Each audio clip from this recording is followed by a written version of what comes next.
is what he says. I'm gonna be the one that's ready today. He doesn't even know. Oh, this is good. This is actually a good bit. This is actually a good bit. If I do it quick enough. If I do it quick enough. Where is this guy? He hates me. He just hates me. That's what this is. Man, I try, I try, I try so hard with this show, and he doesn't even bother showing up. He hates me.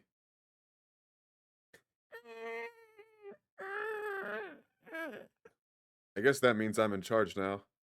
Hey, we're gonna do a different thing this time. We're not gonna talk about. Oh fuck! I just moved the camera. We're gonna talk about something else. We're gonna talk about the my favorite politician. Like, we're gonna talk about my favorite moment in it. Oh my god, he's here. Okay, thank god. Fucking crying. Fine. Like, I don't have to do this shit. That's not gonna do. It's just slightly off-centered. It's making me really angry. I'm sorry that's happening to you. I know. It really sucks. This is honestly day ruining. I think, honestly, there's never been a human being that's ever suffered more than you. I know. Like seriously.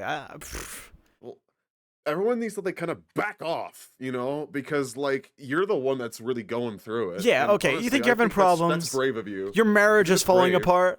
All right, you've lost a relative. You're going through a tough breakup. Something in your life's happening. Just remember, I had to sit here and I had to micro-precisely move the camera so that it was centered in the frame. Just keep some perspective there. Maybe be thankful that you don't have to deal with a fraction of what this man has to deal with on a daily basis. Maybe be thankful for once. Maybe just show some fucking gratitude, all right? Yeah, exactly. This guy gets it. Real sufferer. He understands me. Why he laugh like that, though? What's up, everybody? Welcome back to The Music Box, the show where I, Bimler, enjoyer of music, give an album to my friend Pyrine. It's me. The guy, the pie. You know me. You love me. The pie. Please tell me you love me. The pie. Please. The pie. What the fuck? Yeah. Are we doing that now? Are you the pie? Please no. No. You did that to yourself. I'm going to be referring to you that way from now on. You're pie. Can we redo the You're intro my bit? pie guy. You don't... Anyway. And after a week of listening, we meet up and discuss. This week, we're moving on into Radiohead's discography even further with 2001's Amnesiac, commonly referred to as many things, including Kid B, Kid A's brother/sister record, the second half of Kid Amnesia, or just Amnesiac, if you're normal. And yeah, it's commonly known the association between these two records. We already made an episode on Kid A, which you should watch if you haven't. And Amnesiac was recorded basically in the same sessions. Most of the songs were. In fact, I think only one of them wasn't. And released a year later. Very similar aesthetics. Although I will say the sound this time around is a bit more jazz-centered, with a bit more of those kinds of instrumental influences, as opposed to the much more electronic and spacious ambient ones of Kid A. But enough yapping about boring album stuff. It's your turn. Amnesiac, wow. Historically, it is the most important thing to have happened in 2001. That's awful. Cut that out. What? I didn't even put that together. And that's the first joke you pull out in the Amnesiac episode is 9/11. I wasn't talking about it. I was talking about the release of the, what was it? The Lego Star Wars. That was more important. Yeah. And you're going to the dark places these days. I'm sorry. But, you know, this album gets me in the mood. I get a little bit dismal. It is a bit fucked up. Like, this album is a bit, like let's just be real. This album's a bit evil. That's a big thing. It's a bit evil. It is. It is evil. To give you, like, my actual opinion, though, well, I did enjoy this album. I thought it was interesting because was probably the first album for Radiohead for me that was not a direct improvement upon its predecessor for me. Well, yeah. I did not enjoy this album as much as Kid A, which it makes sense considering it's basically the B album to Kid A's A album. I don't think it's as strong, which I don't think is also an unpopular opinion. No, not really. Although some contrarians will be like, no, actually, it's like the best thing they've made. You won't find too many of them.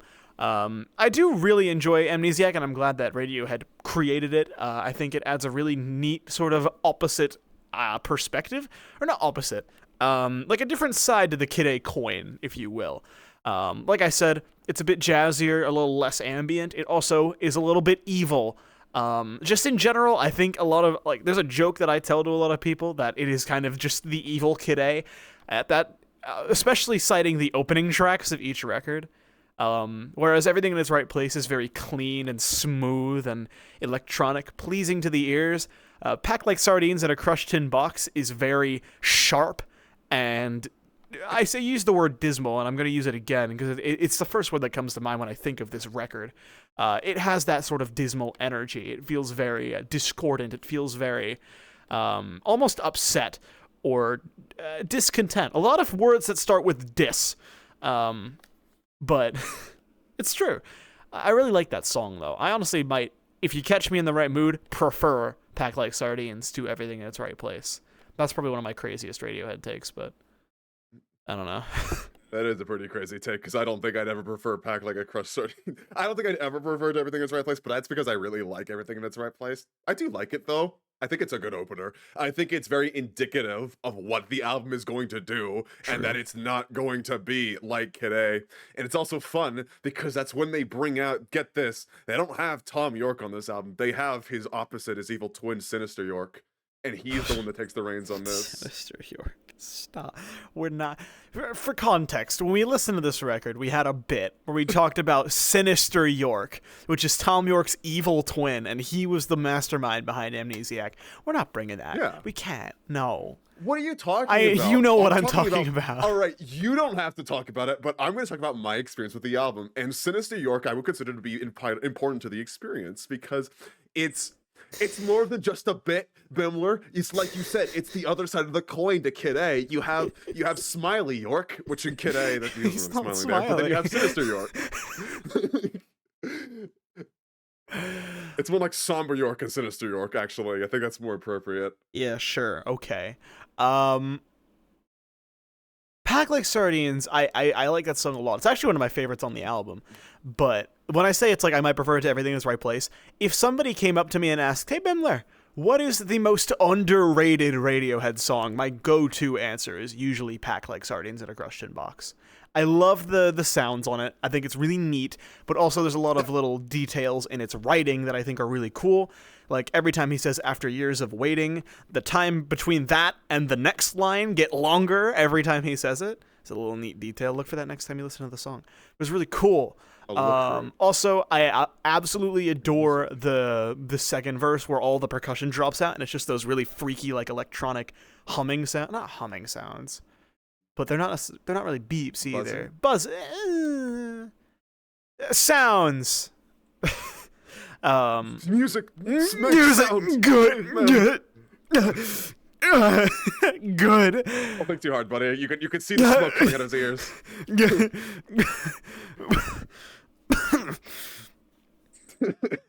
Yeah, I think it's a really good song.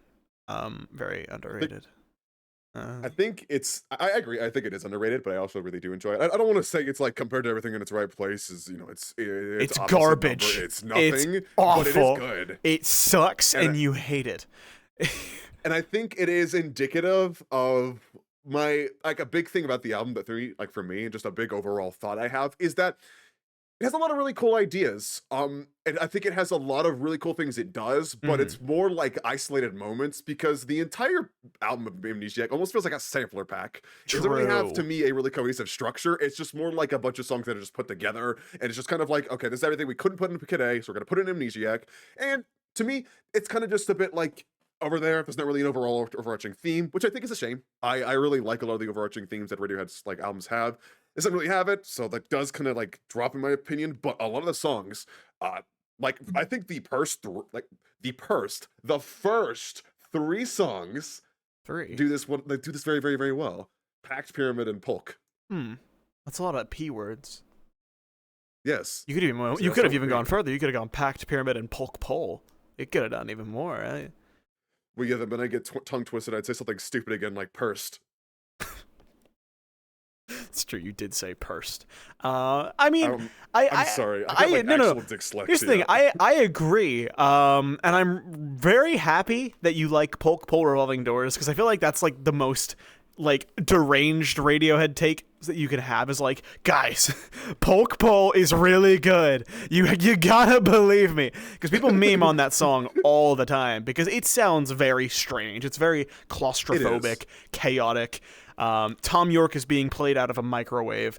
It's very strange, but I actually really like it. The concept it deals with being like, making choices, using doors as a metaphor, very cool stuff, and the song fittingly feels very claustrophobic and urgent, despite not really moving quickly. It's not like it's an up-tempo song. It's just very loud, and there's a lot going on, and I think that kind of really fits that message and tone and meaning and all that.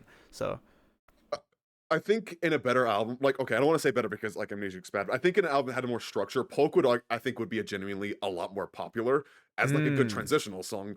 I think one of the big problems is just that it's not super melodic. It's got a lot of just noise in it. Yeah. It's just got a lot of bang, bang, bang. I like it for that reason, though. I think it's good experimental. It's a very good experience. It's got the vibes. You know what I mean?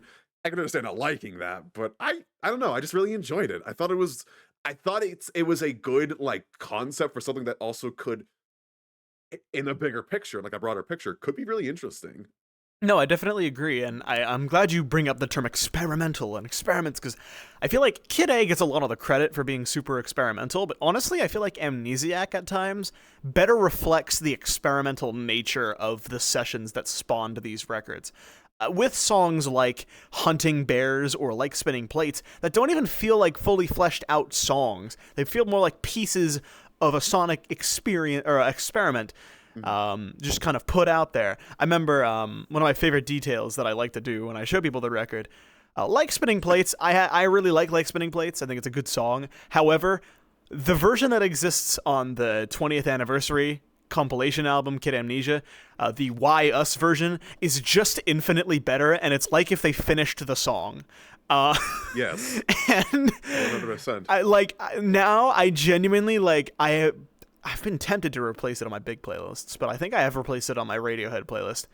Like, I'd replaced the original Like Spinning Plates with the Why Us version because it's just way better.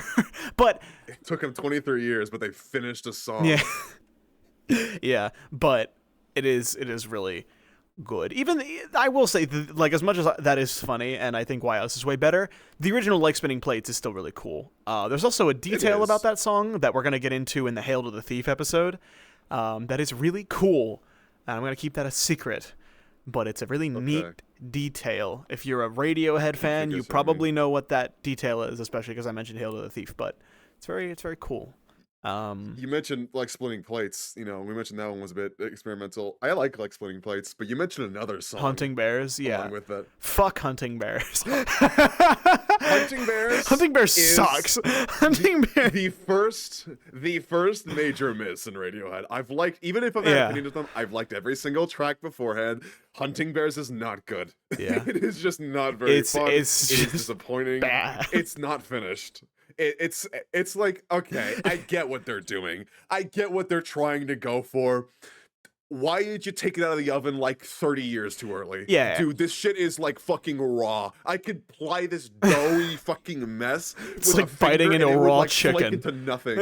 Exactly. It's just not there. No, I like a lot of tracks on the Amnesiac I can kind of connect with certain tracks on Kid A, and the obvious connection to make with this one is Tree Fingers. But the thing is, Tree Fingers is so much more of a complete and like seen through ambient experience, whereas Hunting Bears literally just sounds like a sound check, and it's just not. It is literally the definition of the meme, like, when do they stop tuning their instruments and start playing the music? It's that. Never. With Hunting Bears, never. I don't. It's rough. It's It's a rough. skipper. It's a skipper. I You just don't listen to it. I will say, you'll be relieved to know that is like far and away my least favorite Radiohead song. I don't dislike any other Radiohead songs as much as I dislike Hunting Bears, even on their debut. It is weird though, because I don't feel like that's a very controversial take. No. To not like Hunting Bears. It's a much more controversial take to defend it, even more than Polk Pull. Like, Polk Pull, you'll see 20 people defending that song before you see one defending Hunting Bears. I want to know the one though. Who is out there fighting for Hunting Bears?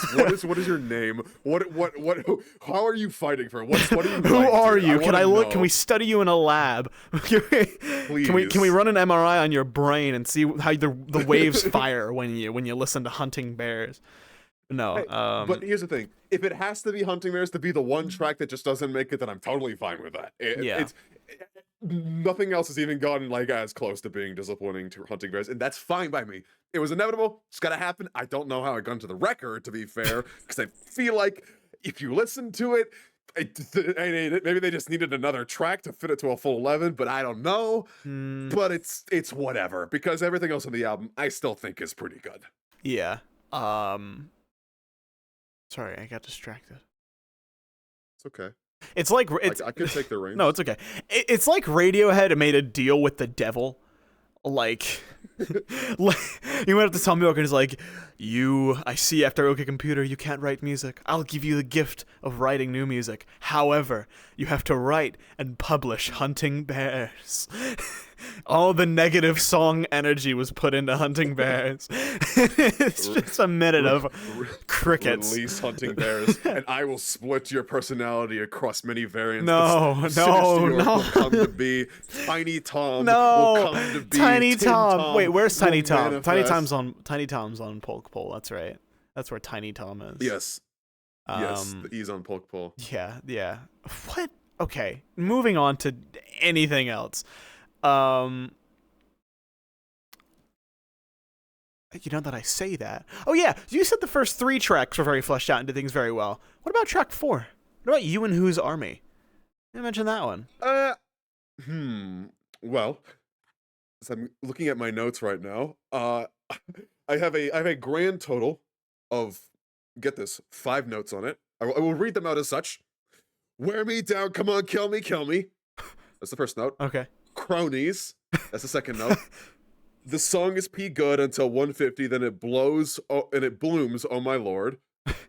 Yeah. And then the last one, kind of goated. Yeah, it is kind of goated. I don't. It is kind of goated. I feel like You and Whose Army is a great song. It's really good. However, it is overshadowed by Pyramid Song, and I think that's why it's not as worshipped as it is. Pyramid Song is just better because it's like the ending of Pyramid Song's like the ending of You and Whose Army, but for the whole song. And it's beautiful. The piano is fantastic. That melody is so haunting. The lyrics are beautiful. Very much like the ending of You and Whose Army, but you don't have to get through a minute and a half of Tom Yorke waking up from a nap. Not that part's bad. Yes. It's actually quite good. Sleepy Tom. But it's not great. You know, it's Sleepy Tom. I mean, it really is like this entire album. Kid A is basically the full course meal. This is like the table scraps that you basically end up getting. Some of them is really good. There's like some finished stuff in there you can pick out. I think Pyramid Song. I think Pyramid Song is probably the best twack on the record in my opinion. Stop doing that. If we had the new version of Spinning Plates, that might be a contender to me. True, actually, like high key true. If you've listened, if you've listened to Amnesiac and you haven't heard that version of like Spinning Plates, it's on streaming. Like, go listen to it. Go listen to the YS version. It's so good. I'm gonna glaze it. It will ruin the original track for you. Yeah. Well, because every time you hear the original track, you'll just want to hear YS. It's not that makes the original track worse. It's just that it reminds you of what could be. Yeah, exactly. Because there's literally just a better version of we're talking about that song, not even on the record, way too much. Well, it's something that sticks out to us. That's kind of indicative. We got to talk about what is important to us. But looking at my notes here, there are still other songs we haven't spoken of. There is one I would like to speak on. What do you think of Knives Out? Knives Out is kind of a favorite of mine. It's not like a top 3 favorite, but it is definitely like top half of the record for me. it's very like it has a great groove to it. It's probably the most up tempo song on the whole record, and I think it really earns it. I love Tom's vocal delivery on here and how his voice sounds. It kind of echoes very well. And a lot of the lyrics very much hit this sort of feeling of defeat, even though the song very much feels, like I said, up tempo and like it's kind of almost in a conflict. In some way, it feels very angry and despondent. I quite like it. Knives Out's pretty great. It's pretty great. I do too. I noted down specifically that I think it has, in my opinion, some of my favorite lyrics on the entire album. That's They fair. can get a little corny at times, but honestly, I think it's pretty good. Like, what is it? If you've been a dog, they'd have drowned you at birth. Fucking fire. What is it? So Knives Out, cook him up, squash his head, put it in a pot. He's bloated and frozen. Still, there's no point of letting him go to waste. Honestly, it keeps going like one after another, and I had to keep myself from noting them all down. I really like it for that reason. Yeah. I just think, I don't know. It's exactly like you said. There's a sort of despondency. There's a sort of like, I don't want to say negativity, but just a general malaise that is held over this track that, well, it's over the entire album, kind of really comes to the surface here lyrically that I enjoy. Yeah, no, I definitely agree. Knives Out is like probably the peak example of that, besides maybe like Pack Like Sardines or Dollars and Cents, or even Life in a Glass House. Two other tracks I kind of want to cover, but I want to mention something. This is something that I really kind of came to notice the most re-listening to this record, because I don't return to Amnesiac that much, because like Kid A's right there, and some tracks on Amnesiac I do, and especially like whenever I go around to replaying the game, which I can show you now and will at some point. But what was I gonna say? Yeah, so something that I thought was really interesting, and I'm be curious to hear your take on this once we actually get into the later Radiohead records. A lot of more of the fleshed out moments on Amnesiac remind me more of later Radiohead material than Kid A does, in a weird way, with like one strong exception, and that being How to Disappear Completely. I think that's the most indicative of what they'll go on to do. But songs like You and Who's Army, Pyramid Song especially, Knives Out to an extent, and kind of Life in a Glass House, very much kind of hint towards that a lot more than I'd say something like Everything in Its Right Place or Motion Picture Soundtrack or Idiotech do, which I think is really interesting. But of course, you can't really say much about that yet. No, I can't. But the audience, take that for what you will. But in terms of the songs that I just mentioned, let's talk about Dollars and Cents, because I did kind of brush over that one, but it's a very sleeper song on the record, I feel like. Like, it doesn't really scream out to you at all, but it's good. Like, when you give it a chance, it's like, all right, okay. Especially towards the end of it. I hit this album up a few times, and Dollars and Cents never really stuck out to me compared to anything else around it. I was like, it's got cool moments. I'm a big fan of like the big string line that sometimes comes out. I thought that was like very, very grand and kind of like, okay, that's good. But it's not even like unrefined compared to something like Hunting Bears and like Let's Swing Place, because it's clearly a very that's the end product. It's just it's not enough for me. There's not enough going on for me to feel it's interesting and worthy. I say worthy of my attention like I'm some kind of like noble, like I'm the king. It's not worthy of my time. Get this slop off my plate. No, it's not like that. It's just like, I thought it was just underwhelming. Not bad. No, but it is a resident sleeper. No, that it is true. It is definitely. Did you say resident sleeper? Sorry, moving on from that very quickly. It's definitely I think the most understated, like full fleshed out track on the record. It does. My favorite parts of it, when it does kind of cook for me, are like when it gets more different from the main line that it does. Like my favorite bits when it gets really loud, the background vocals come into the mainframe and just like start like yelling, and like right after that when it gets really quiet and he goes, "You don't live in a promised land." That part's pretty good. And I love at the end of the song, I said it to you, there's just something about, I love how Tom Yorke says, "We're gonna crack your little souls, crack your little souls." It's like, that's funny. It's like weirdly cute, even though it's like gross and and evil. it is funny, I admit, but it sometimes also just gets corny for me. Like, not even just this track. I want to say that's a bit of a thing for Radiohead as a whole, that's been developing my brain. There are times where it gets corny for me, where it's like, eh. I kind of been able to get over that for the most part. It's never really been like a deal breaker. It's never really been anything to ruin it for me. But it always has been a thing that's like, Hmm. I no, don't. Why would you don't do a different line? I want you to elaborate on that. Do you mean like the repetition stuff? No, some of the lines specifically, like literally what you just said. The to crack your me, little and the souls way you one? said, yes, I was listening to that. And I was like, hey, I like what they're doing with it. Like, melodically, I like how he's literally emphasizing it. Yeah. Line itself, It's kind of just weak. recorded to me. It is. No, it's true. Yeah. It very much is very surface level. Like sometimes they do that. We're just gonna skip past that. We are like gonna that thing you skip just past said. that. We're gonna skip past that. The last song I really want to touch on, like for real.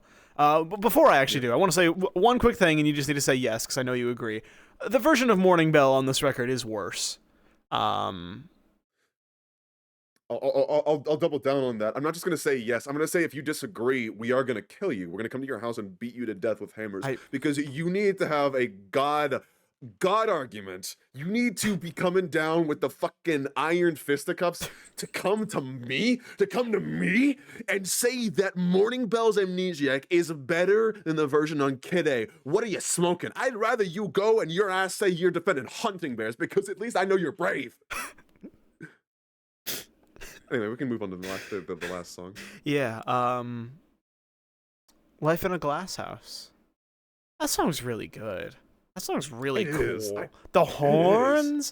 That song is like every time that song comes on. You said it was Mob Boss Yorke. It literally does feel like it feels like I'm on the set of like Shadows of Evil from Call of Duty Zombies, aka like 1950s New York.